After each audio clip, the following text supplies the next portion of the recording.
Yang juga menjadi sorotan saudara, dikala Wakil Presiden Gibran Rakabuming bertemu dengan Wakil Ketua DPR sekaligus Ketua Harian Partai Gerindra Sufmi Dasko Ahmad.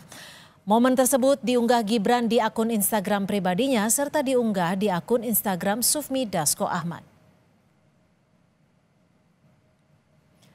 Di akun Instagramnya, Wapres Gibran bilang kalau menu makan siang bersama Wakil Ketua DPR RI Bapak Sufmi Dasko, yakni mie bakso, nasi dendeng balado, dan tumis daun pepaya. Momen makan siang bersama Wakil Presiden Gibran Rakabuming bersama dengan Ketua DPR RI Sufmi Dasko Ahmad sekaligus Ketua Harian Partai Gerindra mengundang tanya. Benarkah ada perbincangan penting antar keduanya? Kami akan bahas bersama Direktur Eksekutif Parameter Politik Indonesia, Mas Adi Prayitno. Mas Adi, kalau kita melihat dan juga membaca dari makan siang bersama antara Wapres Gibran dan juga Ketua Harian Gerindra Sufmi Dasko Ahmad. Apa yang bisa Anda baca? Apakah ini sinyal bahwa Gerindra masih harmonis dengan Pak Jokowi atau hanya sekedar memelihara kesepahaman saja? Saya kira ada dua hal ya. Pertama, mestinya pertemuan antar tokoh semacam ini itu adalah perkara biasa. Karena kita tahu misalnya Prabowo Subianto dengan Pak Profesor Dr. Sufmi Dasko adalah satu kubu dalam pemilihan Pilpres di 2024 yang lalu. Jadi kalau ada pertemuan seperti makan siang, bisa juga makan malam ataupun sarapan pagi, itu mestinya tidak terlampau perlu ditafsirkan secara berlebihan karena secara prinsip dan secara politik memang Pak Dasko ataupun Mas Gibran itu berada dalam suatu koalisi kekuasaan politik yang sama, terutama terkait dengan Pilpres 2024 yang lalu. Itu yang kemudian sangat mudah sebenarnya untuk menjelaskan, termasuk misalnya pasti publik melihat ini pasti ada pembicaraan yang terkait dengan isu-isu politik kebangsaan, minimal bicara tentang bagaimana untuk semakin memantapkan supaya program-program strategis Prabowo Subianto, program yang pro kerakyatan seperti soal program makan bergizi gratis, soal koperasi desa merah putih, soal sekolah rakyat dan seterusnya, itu sesuai dengan harapan dan tentu saja mampu memberikan akses yang positif, terutama menyelesaikan persoalan-persoalan yang ada di masyarakat selama ini yang belum ada solusinya. Itu yang tampak di permukaan, Mbak. Tapi publik juga kan tidak bisa menutup mata. Pasti ini secara simbolik ada sesuatu yang disampaikan apa, yaitu soal hubungan harmonis antara pemerintah hari ini dengan kubunya Pak Jokowi yang saat ini ada di Solo. Karena setelah ada pemberian amnesti dan abolisi kepada sejumlah pihak yang dinilai menjadi rivalnya Pak Jokowi dalam kontes politik 2024 yang lalu, itu kan dispekulasikan bagaimana hubungan politik antara pemerintah, antara kekuasaan dengan Solo per hari ini itu kan renggang. Jadi ketika foto ini diupload oleh Gibran yang publik tahu ini adalah replika politik dari Jokowi, pesan politiknya sederhana. Hubungan politik pemerintah, hubungan politik kekuasaan hari ini, itu baik-baik saja hubungan politiknya dengan Solo. Tidak seperti yang dispekulasikan oleh publik, karena selama ini ada satu keyakinan. Kalau pemerintah, kalau Prabowo Subianto, kekuasaan politik itu baik dengan Megawati, baik dengan PDIP, itu artinya dengan Solo itu tidak baik-baik saja. Begitupun sebaliknya, kalau hubungan baik antara kekuasaan dan pemerintah hari ini dengan Solo baik-baik saja, berarti dengan PDIP itu dianggap tidak baik-baik saja.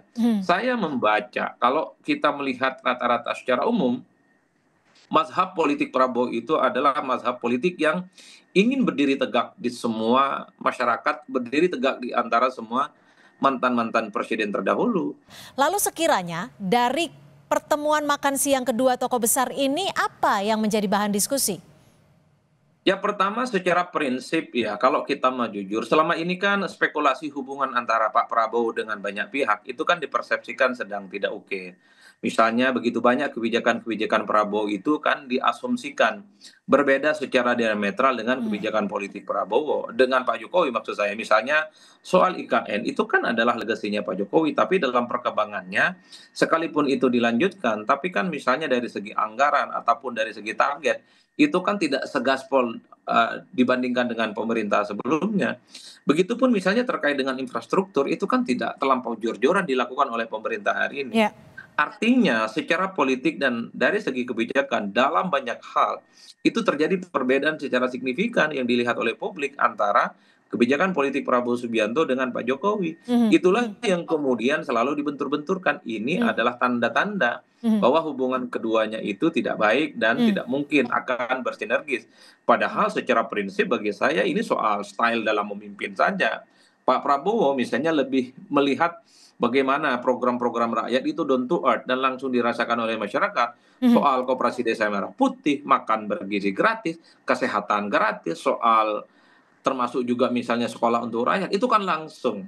Pak mhm. Jokowi tidak melakukan itu secara prinsip dan lebih menjadikan infrastruktur atau IKN dijadikan sebagai instrumen untuk menyelesaikan semua persoalan-persoalan Oke. kebangsaan. Mhm. Itulah yang kemudian dibentur-benturkan oleh publik. Bagi saya, Pak Prabowo itu punya style politik sendiri, agak berbeda dengan pemimpin-pemimpin sebelumnya, tapi itu jangan ditafsirkan sebagai sebuah hal sifatnya konflik ataupun berbeda secara mazhab. Ya. Inilah yang Apakah saya kira dalam dengan dalam pertemuan makan siang ini turut diperbincangkan soal adanya struktur baru di tubuh TNI? Karena ini sangat bertepatan sekali sebelum hari ini dilantik Wakil Panglima TNI.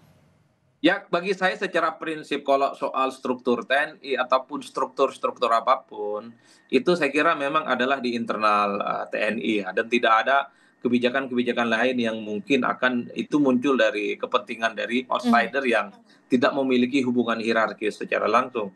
Tapi bagi saya secara prinsip, pertemuan-pertemuan tokoh kunci semacam ini menjadi penting sebenarnya untuk disampaikan kepada publik, minimal untuk memberikan pesan harmoni, Ya. memberikan kesan kerjasama politik. Karena kalau kita mau jujur Mbak, sebenarnya selama kurang lebih sekitar 10 tahun semacam ini kan Mas Gibran itu sangat jarang sepertinya mengunggah bagaimana kebersamaannya dengan elit-elit kunci di negara kita. Mas Mhm. Gibran itu dalam banyak hal tidak terlampau menunjukkan bagaimana relasi politiknya dengan DPR, relasi politiknya dengan pimpinan-pimpinan partai politik ataupun pimpinan-pimpinan fraksi. Itu semua nyaris disapu bersih semua oleh Prabowo Subianto, mulai dari peran, hubungan politik harmonis dengan berbagai pihak, dengan berbagai elemen. Di situ kemudian publik melihat bagaimana peran Wapres kok yang awal-awal dulu kelihatan sangat agresif ketika membuka misalnya lapor Mawapres, tapi setelah itu kan nyaris tidak pernah ada gebrakan-gebrakan yang disinyalmen Ya. sebagai bentuk bagaimana kerjasama dengan elit-elit kunci di negara ini. Oleh karena itu, ketika ada pertemuan dengan Pak Sufmi Dasko, bagi saya Pak Sufmi Dasko ini bukan hanya soal sebagai wakil ketua DPR atau Mhm. sebagai ketua harian DPP Partai Gerindra, tapi publik melihatnya Pak Dasko ini adalah duplikat, semacam replika politik dari Pak Prabowo Subianto, Mhm. karena Mhm. saya kira begitu banyak kepentingan-kepentingan politik pemerintah, Mhm. lobiisnya, penyambung lidahnya, dan termasuk soal Ada eksekutornya, di Dasko. itu memang ada di tangannya Pak Dasko. Oke, Itulah yang tapi saya gini, kira. kalau memang kalau kita lihat dari Pak Dasko, Mas Gibran, ini kan adalah bukan sekedar nama ya. Pak Dasko bukan sekedar wakil ketua DPR ataupun ketua harian Gerindra, tapi juga bisa dikatakan sebagai tangan kanan Presiden Prabowo. Mas Gibran ini juga bukan sekedar wakil presiden, tapi juga simbol kesinambungan politiknya Solo gitu. Lalu kalau dilihat dari pertemuan ini, siapa sekiranya yang menginisiasi? Ya, saya kira kalau pertemuan semacam ini pastinya ada mutual interesting, Mbak. Mutual understanding. Jadi saling Kebutuhannya bersinergi sama. satu sama yang lain. Tapi kalau dilihat dari segi penguploadannya, tentu yang mengupload pertama kali ini kan adalah Mas Wapres. Kan Mas Wapres ini sekali lagi ingin memberikan satu sinyalmen bahwa spekulasi-spekulasi liar terkait dengan hubungan yang tidak baik dengan Hmm. Solo, dengan kekuasaan, itu ingin diamputasi. Artinya Mas Wapres lah yang menginginkan pertemuan ini sehingga bisa menginformasikannya ke publik karena memposting duluan seperti yang Anda sebutkan? Kalau kalau semacam itu agak sulit karena postingannya seperti kolaborasi, karena memention juga Pak Dasko ya. Tapi bagi saya secara prinsip, siapapun yang menginisiatifi pertemuan ini, rasa-rasanya memang mempertemukan dua figur ini yang dianggap mewakili Solo dan dianggap mewakili pemerintah menjadi penting untuk memberikan pesan harmoni, Mhm. untuk memberikan kerjasama, untuk memberikan kesan bahwa semua hubungan politik kekuasaan hari ini dengan semua faksi, dengan semua kubu, dengan semua elemen itu baik-baik saja. Oke. Apalagi ini di bulan Agustus tentu harmoni dan kerjasama itu jauh lebih ingin ditonjolkan dibandingkan dengan yang lain. Itulah yang saya sebut sebagai panggung depan. Meski begitu, memang Pak Prabowo Subianto itu kan memiliki hubungan baik dengan mantan-mantan presiden terdahulu. Tapi bagi saya Pak Prabowo Subianto itu nggak mungkin didikte, nggak mungkin didirect, apalagi diatur-atur oleh mantan-mantan presiden terdahulu. Prabowo ingin menunjukkan sebagai presiden punya hak prerogatif dan bisa menentukan bagaimana arah kebijakan politik ke depan itu tentu sesuai dengan selera, sesuai dengan style, dan sesuai dengan keinginan-keinginan Prabowo tanpa diintervensi apalagi diatur-atur orang lain. Pesan itu yang sepertinya ditangkap oleh publik. Tapi dalam diskusi ini menurut Anda sendiri ikut dibahas tidak soal alasan mengapa Presiden Prabowo memberikan amnesti dan bagaimana membaca representasi kekuatan politik saat ini? Ada politik-politik yang saya kira sifatnya aktual dan happening, misalnya soal bagaimana kekisruhan yang belakangan ini muncul ya, amnesti, soal abolisi, dan seterusnya, dan seterusnya. Itu kan yang ditangkap oleh publik, tapi itu tentu tidak akan mungkin diekspos dan disampaikan secara terbuka oleh publik. Makanya logika panggung depan dan panggung belakang itu sangat relevan dalam konteks ini. Panggung depannya adalah makan siang bersama, suasana politik guyup dan kebangsaan, tapi di panggung belakang tentu pastinya ada banyak hal-hal lain yang sepertinya artinya amnesti terhadap Hasto Kristianto juga dibahas ya, menurut Anda ya, Mas Adi? Saya tidak terlampau meyakinkan karena ini adalah post factum, sesuatu yang sudah lewat, sesuatu yang sudah menjadi cerita politik dan sudah menjadi cerita sejarah. Hasto sudah bebas, Tom Lembong juga bebas. Sepertinya dalam pertemuan ini hanya ingin menegaskan bahwa pemerintahan hari ini adalah pemerintahan yang sustain dengan pemerintahan-pemerintahan sebelumnya. Artinya dalam banyak hal, orkestrasi politik pemerintah hari ini itu juga punya korelasi positif dengan pemerintahan di era Pak Jokowi. Saya kira di situ, karena semua peristiwa politik sudah selesai, Mbak.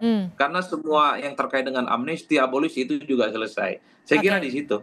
Oke, mungkin yang bisa dibaca dan juga bisa disimpulkan adalah ketika nantinya pada 17 Agustus para presiden-presiden terdahulu bisa berkumpul di Istana Negara. Terima kasih Mas Adi Prayitno atas perspektifnya.